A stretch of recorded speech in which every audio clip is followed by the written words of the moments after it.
በስመ አብ ወወልድ ወመንፈስ ቅዱስ አሐዱ አምላክ አሜን። አንድ አምላክ በሚሆን በአብ በወልድ በመንፈስ ቅዱስ ስም ሰኔ 15 በዚች ቀን የሰማይ ጭፍራ የተባለ የቅዱስ ሚናስ ቤተ ክርስቲያኑ መሪዎጥ በተባለ ሀገር የከበረችበት ነው።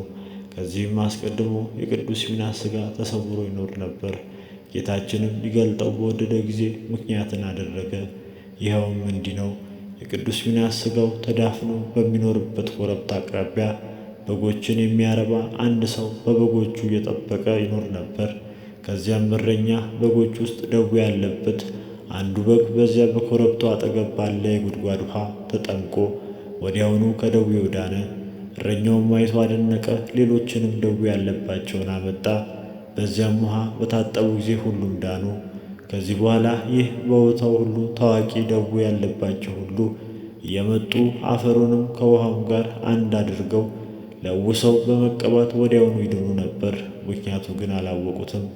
በዚያም በውኃና በአፈሩ በሽተኞች እንደሚያድን የዚያ የበግ ጠባቂ ወሬው በሮም ንጉሥ ዘንድ ተሰማ። ለንጉሡም የቁስል ደዌ የታመመች ልጅ ነበረችው።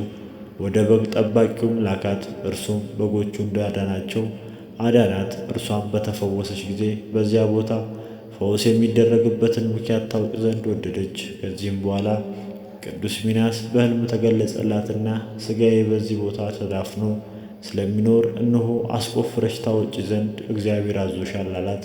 ከእንቅልፏም በነቃች ጊዜ ቅዱስ ሚናስ እንዳዘዛት አደረገች። የከበረ ሥጋውንም አወጣች። በዚያም ውብ የሆነች ቤተ ክርስቲያንን ሠራችለት።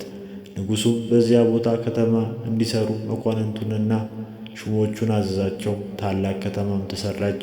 ስሟም መሪዎጥ ተባለች። እግዚአብሔር ከቅዱስ ሚናስ ሥጋ ቁጥር የሌላቸው ድንቆችና ተአምራትን ገለጠ። ሊቃነ ጳጳሱም ኤጲስቆጶሳቱም ጋር መጥቶ በቤተ ክርስቲያኒቱን በዛሬዋ ዕለት አከበሯት። በዚህች ቦታ የሚሠሩ የድንቆችና የተአምራቶች ወሬ በቦታው ሁሉ ተሰማ። ለእግዚአብሔር ምስጋና ይሁን። እኛንም በቅዱስ ሚናስ ጸሎት ይማረን፣ በረከቱ ከእኛ ጋር ትኑር ለዘላለሙ አሜን። ጌታዬ ሆይ ከብልጽግናቸው ብዛት የተነሣ ብዙ መባ ከገቡልህ ይልቅ የዳዊቱን አነስተኛ መባ እንደተቀበልክ ለሁል ጊዜ የሚያገለግሉህን አእላፍ መላእክት እያሳሰብክ በችግሬ ጊዜ የማቀርብልህን ምስጋና ተቀበል። እናንተም ቅዱሳን ነቢያት፣ የወንጌል ሰባኪያን ሐዋርያት፣ ሰማዕታት፣ ጻድቃን፣ ትጉሃን መላእክት፣ ፍጹማን ደናግላን እንዲሁም ደጋጎች መነኮሳት ሆይ ልጅ አዋቂ ሳይለይ የምንሰበሰብበትን የጉባኤ ቦታ ባርኩ።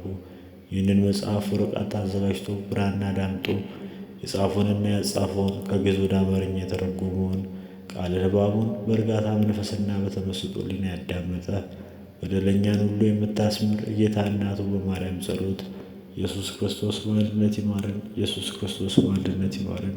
ኢየሱስ ክርስቶስ በአንድነት ይማረን። ወስብሐት ለእግዚአብሔር።